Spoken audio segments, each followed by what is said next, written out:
editada por Dom Pedro I também.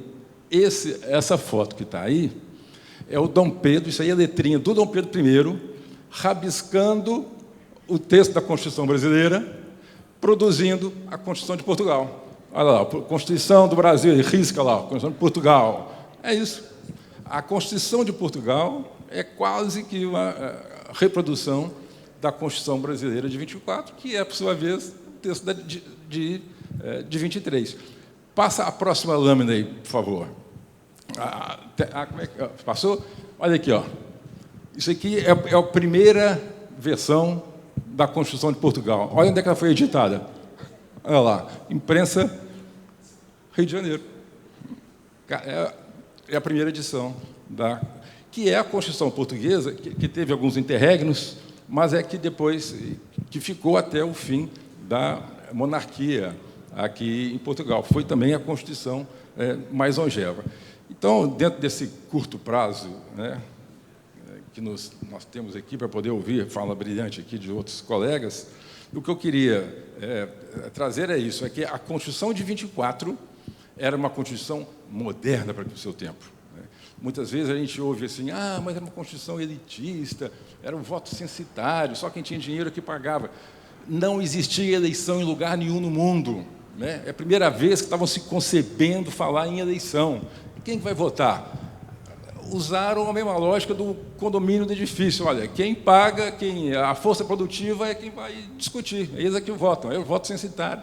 Mas era um passo gigantesco. Né? Ao longo do Império, foi se modernizando, foi se aperfeiçoando. Mas era uma Constituição extremamente moderna para a época. E, por fim, a última curiosidade, que meu tempo realmente já esgotou, é que, no texto dos Constituintes de 23, já existia ali a figura do poder moderador. Na Constituição de 24, que era aquele grupo de juristas que Dom Pedro convocou, eles criaram o capítulo do poder moderador, que não tinha na Constituição de 23. Na Constituição de 23, ela só falava 3 poderes. Mas, no seu corpo, ela trazia todas as atribuições ao imperador, as atribuições do poder moderador. Que, no fundo, qual que era o conceito do poder moderador? Diferente que muita gente, às vezes, interpreta, e aí, sim, é baseado, Benjamin Constant, era o poder neutro, que arbitrava quando havia conflito entre os poderes. Essa que era a lógica do poder moderador. E isso estava lá no texto, nas atribuições do imperador, no texto de 23, e no texto de 24, eles reuniram e colocaram no artigo só, num capítulo só, e criaram o capítulo do poder moderador. Mas, encerrando, é um texto moderno e que consagrava esses princípios que são tão importantes que até hoje, na atualidade, todos nós prestigiamos. E a grande curiosidade é essa, né, que o texto dos Constituintes de 23 acabou sendo o texto da Constituição de 24, que veio parar em Portugal também, e foram as 2 constituições mais estáveis, mais duradouras, né, que tivemos no Brasil e em Portugal. Eram essas as nossas palavras iniciais. Muito obrigado.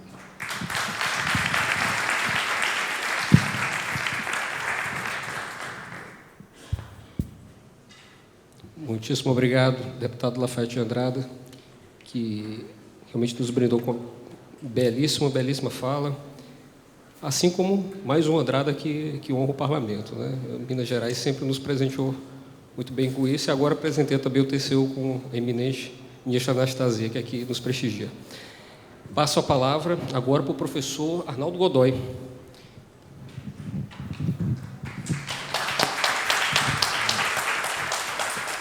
Muito obrigado, muito gentil de vocês. Uma boa tarde a todos quantos estamos aqui em Lisboa, nessa tarde. Né? Brasília é a nova CAP, o Rio de Janeiro é a bela CAP, e Lisboa é a nossa belíssima e antiquíssima CAP. É muito gostoso estar aqui. Boa tarde a todos, ministra Anastasia, José Hollenberg, André, meus colegas, Levi. E a minha fala é uma fala muito sumária a propósito do tema da Constituição de 1824, no que se refere a uma preocupação latente no que tange a sua atualidade. Então, ao invés de pensar uma descrição normativa de alguns pontos da Constituição de 24, Cláudio, o que eu imagino é tentar alavancar algumas questões da Constituição de 24 que permanecem, de algum modo, aberta para uma reflexão contemporânea, no sentido de que, a mim me parece, há 3 temas centrais. O primeiro deles é que ainda contemplamos questões que estão abertas. Ainda pensamos numa recepção contemporânea, o que ela significa hoje. E, por último, a propósito do título de um dos livros do professor Antônio Pedro Barbas Homem, no que se refere ao espírito das instituições, como é que essas instituições foram transpostas do mundo europeu para o nosso mundo. A primeira questão aberta em relação à Constituição 24 é no que se refere ao poder moderador. Porque há no Brasil hoje uma pergunta que é recorrente e permanente. Quem é o poder moderador hoje? O Supremo Tribunal Federal recentemente julgou a questão a propósito de um suposto poder moderador exercido pelos militares. O poder moderador é fundamental para a compreensão daquele mundo. Era fundamentalmente a chave de todas as instituições, como lia-se, se não me falha a memória, no artigo 138 daquela Constituição, e era a obra de um suíço radicado na França, embora ninguém o cite, não há nenhuma fonte primária que faça uma relação entre o tema do poder moderador e a figura do Benjamin Constant, não o nosso Benjamin Constant Botelho de Magalhães, da Proclamação da República, porém o Benjamin Constant, que foi uma figura que teve uma relação muito curiosa com Napoleão Bonaparte, uma relação de amor e uma relação de ódio. Era alguém que sistematicamente combateu Napoleão. E quando Napoleão, em 1815, está derrotado, depois da Batalha de Waterloo, no dia 18 de junho, o que se fazer com Napoleão quando Napoleão retorna no governo de 100 dias?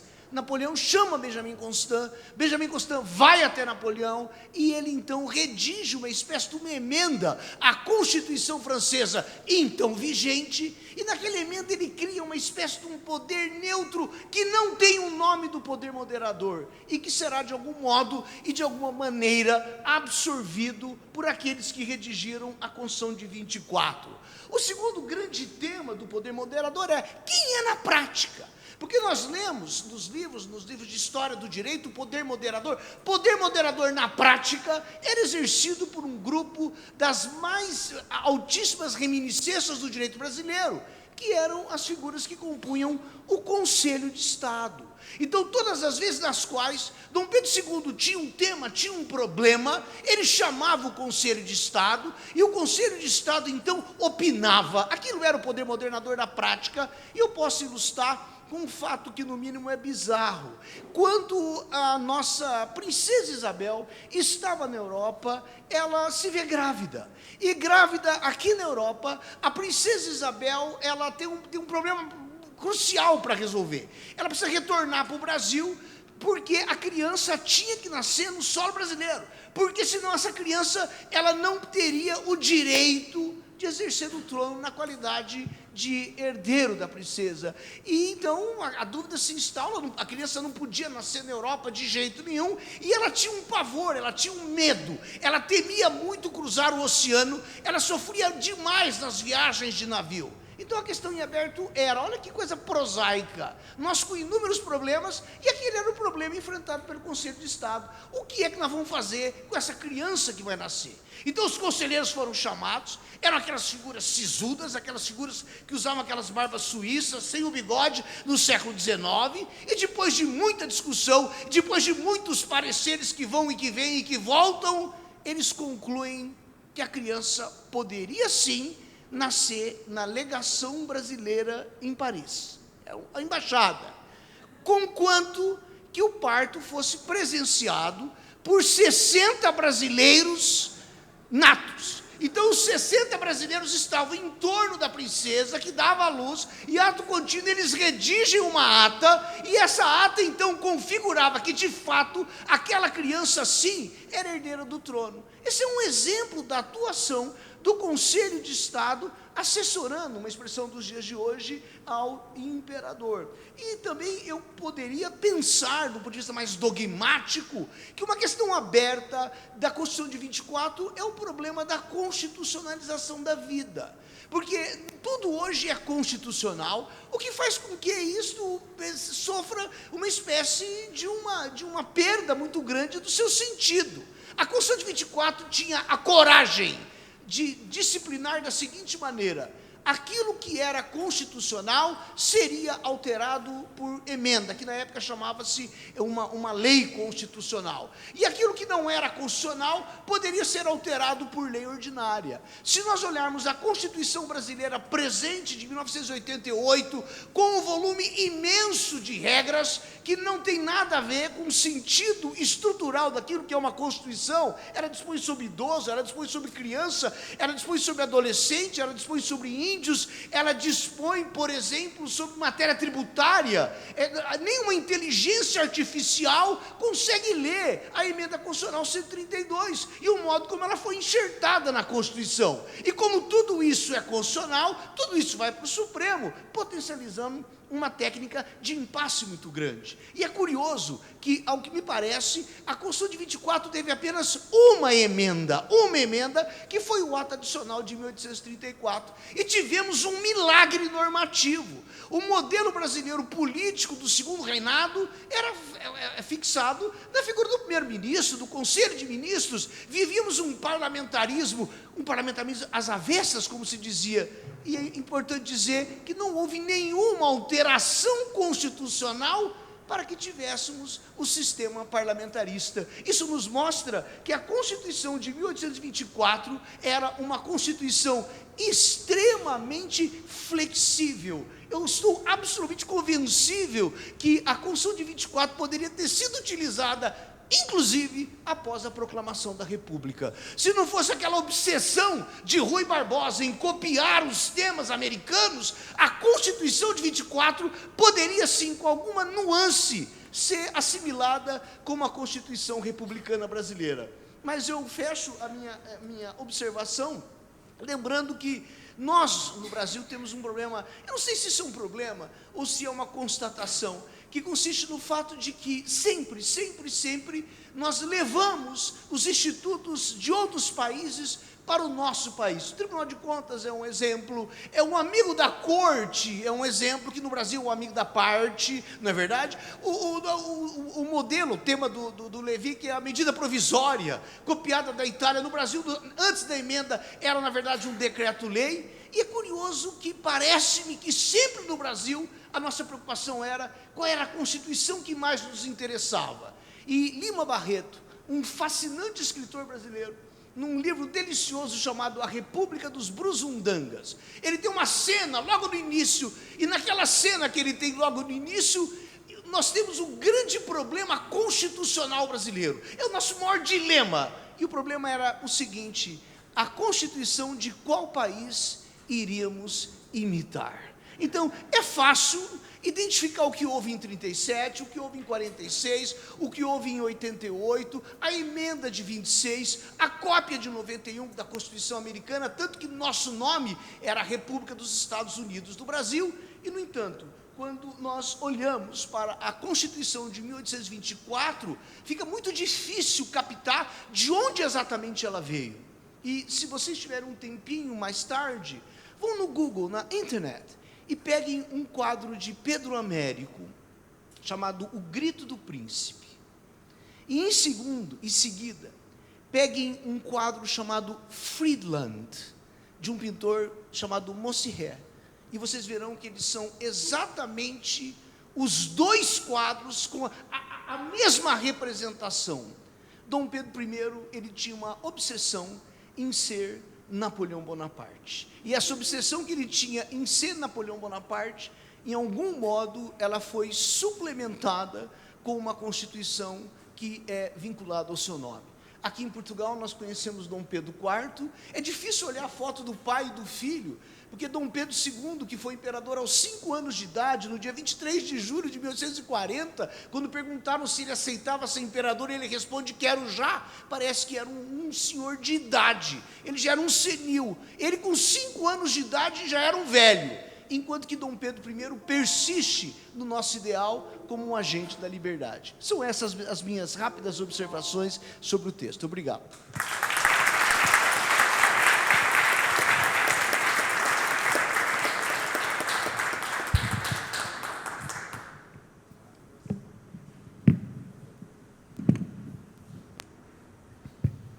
Rápidas e sempre brilhantes, professor. Muito obrigado, obrigado. Passa a palavra agora para o Bruno Rodrigues de Lima, que disporá de 10 minutos também para a sua contribuição. Boa tarde a todos e a todas. Uma alegria estar aqui, numa mesa moderada por Paulo Sávio Maia, aqui na excelente companhia de tantos professores e professoras que são referências de literatura há tanto tempo para mim, e estar em Lisboa, como disse o professor Arnaldo Godoy. É uma dificuldade tremenda falar depois do professor Arnaldo, vocês não imaginam o que é isso, mas eu vou tentar aqui com jeito e manha, quem sabe, falar 2 ou 3 palavras de história constitucional, na linha de uma voz constitucional abafada ao longo da história, que é a voz de Luiz Gonzaga Pinto da Gama, a quem eu estudo há mais de 20 anos e é o tema da minha tese de doutorado em Direito. Ele que nasceu na Bahia Livre, foi escravizado pelo próprio pai, aprende a ler e escrever aos 17 anos e constrói uma carreira na Força Pública primeiro e depois na Secretaria de Polícia de São Paulo. Consegue um precedente normativo para exercer a advocacia, muito embora não tenha estudado no Largo de São Francisco, a única faculdade de Direito do sul do Império. E Luiz Gama é um intérprete da Constituição, é alguém que leu muito nas entrelinhas aquilo que o texto não diz eloquentemente, ou seja, ele lê o subterrâneo constitucional, se me permita colocar assim, que é de uma tradição que vem, podemos pensar em Pernambuco, do Frei Joaquim do Amor Divino Caneca, uma tradição republicana radical, tão oportuna para pensar os 200 anos do fenômeno constitucional brasileiro e pensar os dilemas do Brasil para o futuro.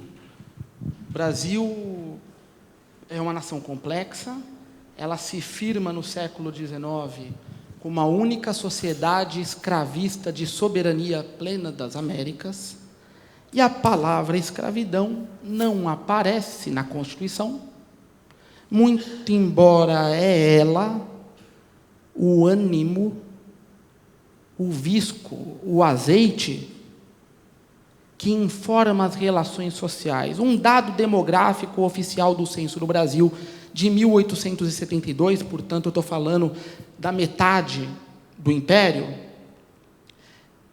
Em 1882, dados oficiais, o Brasil tinha 20 províncias e tinha gente escravizada em todas as 20 províncias. O Brasil tinha 635 municípios e gente escravizada em 635 municípios. O Brasil tinha 1.449 paróquias, pensando em jurisdições menores, tinha gente escravizada em 1.442 paróquias. É este o fato que coloca o Brasil no mundo, o fato constitucional que precisa ser analisado no futuro, até para a gente entender que magia foi essa que os constitucionalistas primeiros, e depois a segunda geração, pensando em Bernardo Pereira de Vasconcelos, que magia, que arte de interpretação da política constitucional tiveram eles para fazer o Brasil se consolidar no mercado global, exportando cafés a níveis nunca vistos antes, e estabilizar as instituições políticas num território continental. Isso ainda desafia os intérpretes. Que fenômeno constitucional é esse que você não define quem representa quem? Porque nos Estados Unidos você envia os estados, as então colônias com pretensão a estados, membros, enviaram seus delegados para votar o texto constitucional. Mas no Brasil, quem é que foi à Assembleia Constituinte? Interrogação. Quem é que no texto constitucional, o artigo 97, pode representar? E aí eu falo uma palavra-chave do regime representativo, que é a representação. Quem representa? Nós sabemos que nós temos uma Assembleia única, ou seja, legislar sobre o tema da escravidão não compete às províncias, compete ao Parlamento, à Câmara dos Deputados e ao Senado. A escravidão está posicionada na cúpula do Estado, é um fato que todos os demais primeiros integrantes da Assembleia Constituinte, depois os do Parlamento, vão reconhecer e vão defender com unhas e dentes. Eu faço um pulo muito rapidamente por uma frase iluminadora, acredito, de um ex-chefe de polícia do Distrito Federal. Aqui estamos na Primeira República, no tempo da República dos Brusundangas, para citar Lima Barreto junto com o professor Arnaldo Godoy. E o chefe de polícia do Distrito Federal, que futuramente foi ministro do Tribunal de Contas da União, e eu saúdo a presença que honra essa mesa do ministro Antônio Anastasia, uma frase fortíssima do constitucionalista Aurelino Leal, baiano, como Luiz Gama. Ele dirá, após discutir minúcias da técnica constitucional, aliás, o nome do livro é Técnica Constitucional Brasileira, ele vai dizer, e senhores, o que tem estabelecido entre nós o conceito da forma republicana federativa é a prática, é a construção, e isto, desgraçadamente, não raro, à custa de surpresas, de violências, de sofismas, percorrendo a politicagem em uma escala de atrocidades que vai dar chacina nas ruas aos bombardeios fratricidas. É de um diagnóstico sociológico poderosíssimo do Aurelino Leal e que é iluminador para a gente pensar o fenômeno constitucional para além do texto. Porque, dirá Aurelino Leal, a construção da Constituição se dá fora do texto. Muito embora a gente pode ler, através da história dos conceitos, por dentro do texto. E é aqui, precisamente, que nós precisamos entender a escravidão como o fato nacional. Essa conjugação de todos esses adjetivos aqui postos, da surpresa, da violência, do sofisma, da politicagem, das atrocidades, da chacina. Isso é muito sério. E aí eu vou a Luiz Gama denunciando como o fato constitutivo da Constituição a escravidão. E, num dado momento, ele vai dizer, ministros da coroa, conselheiros de Estado, senadores, deputados, desembargadores, juízes de todas as categorias, autoridades policiais, militares, agentes, professores de institutos científicos, eram associados, auxiliares ou compradores de africanos livres. Está aqui o Luiz Gama reconhecendo que há algo que unifica todos e todas, que é a escravidão e a compra de africanos livres. Se pensarmos que a proibição no parlamento se deu em 1831 e até 1850, quando os bombardeiros ingleses nas praias das costas brasileiras fizeram cessar o tráfico transatlântico de escravizados da África para o Brasil, entraram 800 mil africanos ilegalmente contrabandeados. Este é o fato que vai dar o ânimo no tecido nacional. Essa é a denúncia do Luiz Gama, e eu acho que nós precisamos pensar, atores da política, da imprensa, da academia, da advocacia, este fato que fornece as bases materiais para pensar o texto de 24. Então, nós somos muito jovens no Brasil, e aqui falando ao lado do professor Barbas, muitíssimo jovens somos. Não, mas é claro, mas eu digo o senhor como Portugal, e aqui eu tomo como metonímia, essa figura de linguagem tão importante para pensar a Constituição. Nós somos muito jovens. A pergunta que eu falo, e os próximos 200 anos? Os próximos 200 anos é fundamental pensarmos, nós temos uma dívida histórica, que dá num país com níveis abissais de racismo, em suas instituições, em sua vida privada. Não há como pensar os próximos 200 anos sem enfrentar essa questão com a honestidade intelectual de seus pensadores, mas também com a vontade política de seus atores. Isso é fundamental para que consigamos minimamente fazer do Brasil uma nação livre, justa, fraterna, efetivando, sim, os seus princípios constitucionais. Então, é um momento que precisamos pensar o para frente e fazer isso numa mesa que estamos pensando este para trás é algo de uma riqueza que eu agradeço o IDP, agradeço a FGV por promover um encontro como esse. Nós precisamos de encontrar consensos na história. E isso é dificílimo, ainda mais quando há o cometimento do maior crime contra a humanidade no século XIX, que é a escravidão da África para o Brasil, em níveis que faria qualquer representante do Alabama corar de como é que o Brasil conseguiu manejar isso. E a inteligência dos constituintes é algo que nós precisamos estudar a sério. E eu acho que esse encontro é um motivo para isso. Como é que o Brasil não define quem é cidadão, exatamente? Como é que se indetermina... O conceito-chave do regime representativo está indeterminado. Nós não sabemos quem representa quem. E até hoje nós temos dificuldade em entender quem é que representa quem. Então, são essas as minhas palavras, um pouco mais acaloradas na linha do Luiz Gama, mas fazendo figa para que encontremos soluções para os impasses do Brasil de hoje, que precisa corrigir desigualdades abissais que envergonham o Brasil no mundo. Nós precisamos corrigir isso, e é tudo para ontem. Ou seja, este ontem é muito presente agora. Muitíssimo obrigado.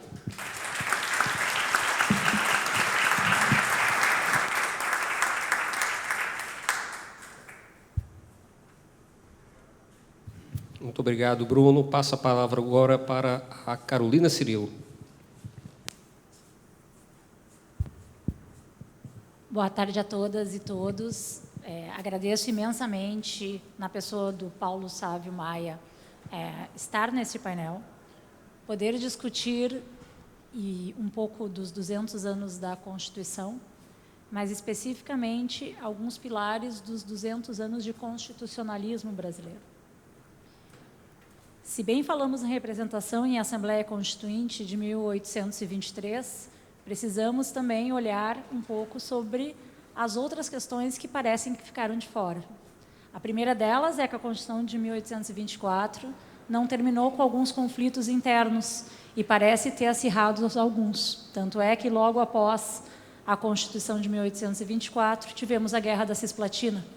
Pouca gente fala, mas o Uruguai fazia parte, o hoje Uruguai, do Brasil, a chamada Cisplatina, que não mandou representantes para a Constituição de 1823, foram constituintes ad hoc da Cisplatina, porque ela não queria uma independência do Brasil, ela queria o império do Brasil, a Cisplatina como o povo. Essa constituinte, que foi apelidada por muitos por constituinte da mandioca, porque, afinal de contas, quem podia representar e quem estava lá como constituinte tinha que ser proprietário de alguma quantidade de plantação de mandioca. Então, quando a presidente Dilma disse que a mandioca é a maior conquista do Brasil e ouvimos algumas pessoas rirem, é falta de cultura. Simplesmente por falta de cultura, porque, afinal de contas, a mandioca tem uma importância enorme na nossa Assembleia Constituinte. Que Constituição é essa, de 1824, que é unitária e não pensou nos federalistas? E aqui eu vou falar um pouco porque venho de uma província altamente federalista, que é o Rio Grande do Sul, província de São Pedro. Essa província aqui é uma das que se revoltava muito contra o unitarismo e uma delas que talvez tenha ficado, ainda que por pouco tempo, feliz com o ato adicional. A única emenda constitucional efetiva da Constituição de 1824, que é o ato adicional de 1834, que permite, de certa forma, uma certa expressão federalista já no bojo da Constituição de 1824, porque cria as assembleias provinciais, dando algumas autonomias para as províncias que lá estavam. Em especial, algo que é muito importante, a autonomia em relação à questão do ensino. O ensino passa a ser de competência das províncias. Alguns apontam que esse é um erro da época que se perpetua até hoje, porque, afinal de contas, a União deveria se ocupar da questão do ensino. Então, parece que tem algumas heranças desta época, e, para mim, me permitam dizer que, para mim, a herança mais importante é um pseudo, ainda que assim dito, federalismo que nós podemos ver em 1834, ainda que seja uma expressão de que é algo que nós não soubemos lidar 200 anos depois da nossa Constituição. E me permitam falar um pouquinho desse federalismo, por quê? Porque, geralmente, nossa Constituição é festejada por manter a unidade do Brasil, contrário àquela barbárie da coroa espanhola ou das independências dos países hispânicos. A pergunta é por quê? Por que o unitarismo seria melhor do que, efetivamente, um federalismo? Por que não reconhecer que existe uma importância das identidades regionais que nós poderíamos muito bem ter aproveitado de melhor maneira no nosso constitucionalismo?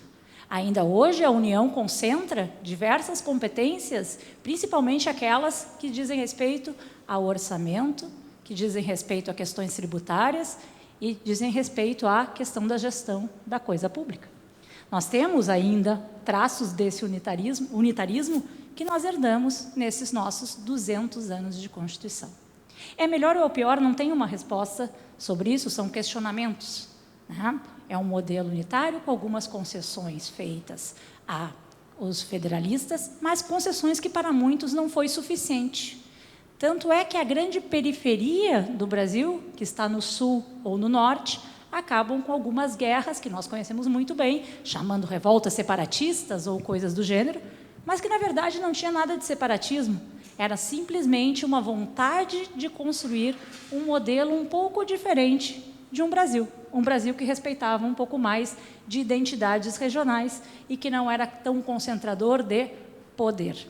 Então, se podemos classificar, de alguma forma, nossa Constituição de 1824, que avança em direitos fundamentais, como bem ressaltado, o artigo 179 da Constituição de 1824 é extremamente inovador para o período, ainda que se reconheça que temos um modelo de concessão de direitos para aqueles poucos, aqueles da mandioca, aqueles que ainda que se mantinham com base na sociedade escravagista, que, muito embora não esteja formalmente na Constituição, foi o modelo de sustentação do Brasil durante anos e anos e anos, e ouso, Bruno, dizer, segue sendo.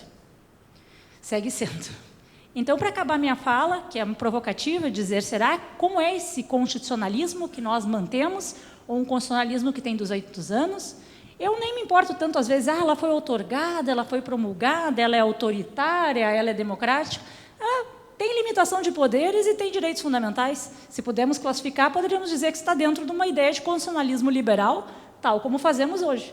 Não poderia ter um problema nenhum em relação a isso, né? Mas ela é típica de uma sociedade que era de construção, uma sociedade que não era homogênea, por isso dizer o unitarismo é um ganho, me parece um argumento fraco, tendo em vista as revoltas que tivemos federalistas que estão vinculadas às nossas periferias, e quem vem aqui do norte, quem vem do nordeste, quem vem do sul do país, sabe do que eu me refiro.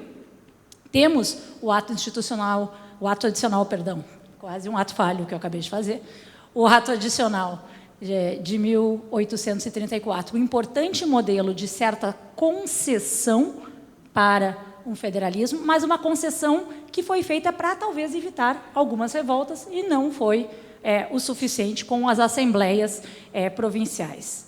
Eu termino ainda em homenagem aqui à fala do caríssimo professor Bruno, e algo que eu vinha pensando sobre como terminar uma fala a respeito da Constituição de 1824, com desafios para os próximos 200 anos também, professor Bruno. E eu me lembrei de uma pequena parte do poema do Navio Negreiro, de Castro Alves, que é algo que a gente poderia dizer: Andrada solta os pendões dos ares, Colombo, fecha as portas dos teus mares. Obrigada.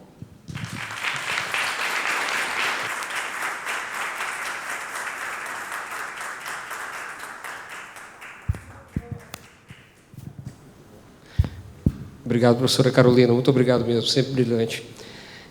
Professor catedrático Barbas Homem, o senhor fica com a palavra. Cumprimento na pessoa do seu presidente desta sessão, todo o auditório, e tenho duas notícias, a começar, uma má e uma boa. Não é? A má é que vou falar em português de Portugal. Não é? A boa é que tenho só 10 minutos para falar em português de Portugal. Não é? E lembrava um episódio, há muitos anos, há muitas décadas, os menos novos como eu talvez se lembram, de uma série de Jô Soares, em que ele, dos gadgets, um dos gags era, ele dizia, para essa campainha. Não sei se lembram. Há 40 anos atrás, Portugal estranhava o sotaque brasileiro. E séries como Jô Soares, telenovelas como Gabriela e outros, tornaram hoje o Brasil inteiramente parte do nosso país. E, portanto, hoje, os brasileiros que vêm a Portugal são, naturalmente, muito bem-vindos, ainda mais nesta faculdade, mas são percebidos. Não é? Sei que a inversa nem sempre é verdade, será preciso um Jô Soares português no Brasil para realmente perceber o significado também da campainha. Eu escrevi um livro há pouco tempo sobre a Constituição Portuguesa de 1822. E quando nós fazemos o confronto histórico das várias constituições do início do século XIX, nós deparamos-nos com muitas semelhanças e, ao mesmo tempo, também com muitas diferenças. Semelhanças. Na verdade, nós estamos num momento, como aqui já foi sublinhado, entre 1820 e 1824, de aceleração do processo histórico. Tudo se passa com uma rapidez extraordinária. Mas nessa rapidez extraordinária há um facto que por vezes é menos conhecido.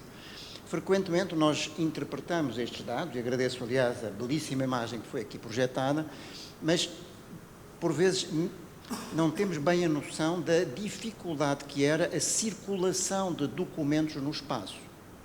Estamos numa época, claro, em que não há internet, não há fotocopiadoras sequer, os documentos circulam basicamente manuscritos e em cópias manuscritas. E há censura, há violência, como aliás também já foi muito bem referido. Há, por exemplo, no episódio com Dom João VI, ainda prestes a abandonar o Brasil para Portugal, em que Dom João VI recebe notícias falsas vindas de Lisboa e declara em vigor no Brasil a Constituição Espanhola de 1812. E revoga essa decisão no momento seguinte, quando se apercebe realmente de que a notícia é falsa. Portanto, há muitos documentos falsificados correndo nesse período histórico. E por isso, um dos problemas para a história constitucional é até compreender que documentos correm e correm entre quem. É a elite que lê, escreve e a elite que está presente nestas assembleias é uma elite muito reduzida. E, de outro lado, é uma elite, e esse é um aspecto muito curioso, grande parte dela frequentou a Faculdade de Leis ou de Cânones em Coimbra. Portanto, estudou na Europa e basicamente estudou em Coimbra. E em Coimbra teve conhecimento, apesar do ambiente em que se vivia, teve conhecimento de alguns dos grandes escritores do século XVIII, como Rousseau ou Montesquieu, e escritores do século XIX, já como Benjamin Constant. Era, portanto, uma elite culta, mas era uma pequeníssima elite. E, na verdade, um dos motivos que leva a essas zangas da elite entre Portugal e o Brasil em torno da Constituição Portuguesa de 1822 já é o problema da escravidão. Então, era necessário dar uma solução à política do Império. Claro que os portugueses queriam que o Brasil regressasse à condição de colónia, mas por trás havia o problema da escravidão e grande parte dos liberais de Portugal eram pela abolição definitiva da escravatura e da escravidão e, desde logo, do comércio de escravos. Portanto, há um... Penso que não fui eu, mas enfim... Mas, portanto, há um pano de fundo de discussões políticas, mas é importante não perder de vista que realmente o núcleo relevante é um núcleo que toma decisões, é um núcleo muito reduzido. E, de outro lado, que os textos que circulam frequentemente em cópias que são diferentes umas das outras, frequentemente até por erros dos copistas. De outro lado, nessa cultura constitucional que está em nascimento, como também já foi referido, todos os conceitos são novos. O conceito de Constituição é um conceito novo. E, na verdade, há várias visões sobre o que é uma Constituição e, como também foi referido, a Constituição de 1824, repetindo uma Constituição francesa e depois estará na Constituição portuguesa de 1826, dirá é só constitucional o que diz respeito à separação de poderes e aos direitos. Mas, portanto, há várias ideias sobre Constituição. Não era claro ainda, nesse momento, o que é que significava a palavra liberal, nem se usava a palavra liberalismo, que nós hoje utilizamos para designar o que era essa experiência constitucional. Estes autores diziam-se fundamentalmente individualistas, contra a visão que vinha do antigo regime de uma política de classes, eles diziam-se fundamentalmente individualistas. E todos os direitos que vimos aqui enumerados na Constituição de 1824 estão, na versão portuguesa, estão na Constituição Portuguesa de 1822. Portanto, a Constituição Portuguesa de 1822 é uma das fontes de inspiração da Constituição de 1824, apesar da zanha política, mas é uma das fontes inspiradoras. Portanto, o catálogo de direitos, nomeadamente catálogo de direitos em matéria penal, que explica por que razão é que o Brasil até chegará mais depressa do que Portugal à codificação do direito criminal. Nesse aspecto, o Brasil está à frente de Portugal. Enfim, na codificação civil chegará só muito mais tarde, 50 anos depois de Portugal, mas no direito criminal está antes, mas o catálogo dos direitos em matéria criminal, que foram aqui enumerados, já estavam na Constituição Portuguesa de 1822. Há, portanto, uma mútua influência. E, como foi referido, a Constituição de 1824 será a fonte da Carta Constitucional Portuguesa de 1826. E, nesse aspecto, portanto, a história constitucional funde-se com a história política. E, de certa forma, como nós ainda hoje vemos, por vezes é difícil imaginar uma história constitucional e a Constituição e o constitucionalismo que se faz sem pessoas. Portanto, esse é um dos aspectos, por vezes, dramático que nós encontramos, não apenas na discussão sobre o constitucionalismo do século XIX, como sobre a discussão sobre o constitucionalismo do século XXI. A Constituição, ou o constitucionalismo, foi motivado pela ideia de ser um governo pelas leis e não um governo pelos homens.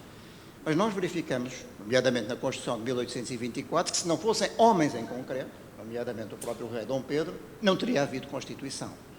E se não tivesse havido também uma geração, de alguma forma, dos primeiros constitucionalistas brasileiros, também não haveria constitucionalismo brasileiro. E aqui farei uma distinção, de alguma forma, entre o texto constitucional e o nascimento de uma cultura constitucional, que é posterior. Portanto, a ideia, por exemplo, de supremacia da Constituição, a ideia de fiscalização da constitucionalidade das leis não ocorria de todo aos primeiros autores deste constitucionalismo. Virá muito mais tarde por virtude dessa cultura constitucional. Isto é, pelo momento em que, por exemplo, nas faculdades de Direito se começa a ensinar o texto constitucional. Em Portugal, também aqui pioneira até em termos europeus, a partir de 1836 começou-se a estudar Direito Constitucional na Universidade e, claro, era também referido e estudado a Constituição Brasileira de 1824 e depois os laços, também dinásticos, entre a monarquia portuguesa e a monarquia brasileira favoreciam todos esses contactos. E num aspecto que, aliás, até enternecedor para nós portugueses, muitos dos grandes juristas portugueses do século XIX são, ou continuam a ser impressos no Brasil. Portanto, muitos dos grandes juristas portugueses que escreveram nos anos 20, 30, 40, 50, têm edições próprias no Brasil. Portanto, é também uma época em que não há proteção dos direitos de autor e um dos aspectos muito curiosos, quando se faz o cotejo dessas edições, é que, no lado do Brasil, acrescentam coisas. Por exemplo, e evidentemente isso não é uma homenagem, é apenas uma nota triste, quando nos tratados de direito civil dos autores portugueses que são editados no Brasil, adicionam-se coisas, por exemplo, sobre o tráfico de escravos, os negócios sobre escravos, que em Portugal há muito tempo estavam completamente abolidos e proibidos, mas do lado brasileiro continuam os anotadores e os acrescentadores a colocar estes dados nos livros dos grandes autores portugueses, Correia Teles e outros, que são publicados do lado do Brasil. E, portanto, essa... Está? A campainha. Portanto, essa cultura... 2 minutos menos, o senhor tem direito de falar 2 mais. Não, mas, no fundo, só para sublinhar este ponto, não é? Portanto, esta comunidade que hoje nos une, não é? Portanto, junho de 2024, na verdade, também tem 200 anos. Não é? E um dos dados muito significativos dessa cultura está no facto de os grandes juristas portugueses do século XIX terem essas edições no Brasil. Nomeadamente, edições um pouco falsificadas, não é? A verdade se diga. Mas, e do mesmo lado, muitos dos grandes juristas brasileiros serem muito conhecidos em Portugal, até porque muitos deles não se coibiram de intervir nos grandes debates portugueses, por exemplo, sobre a codificação do direito civil, do direito criminal, do direito comercial. Portanto, sempre houve essa comunidade jurídica luso-brasileira e fico muito feliz, também em nome da Faculdade de Direito, por continuarem a vir até Lisboa. Muito obrigado.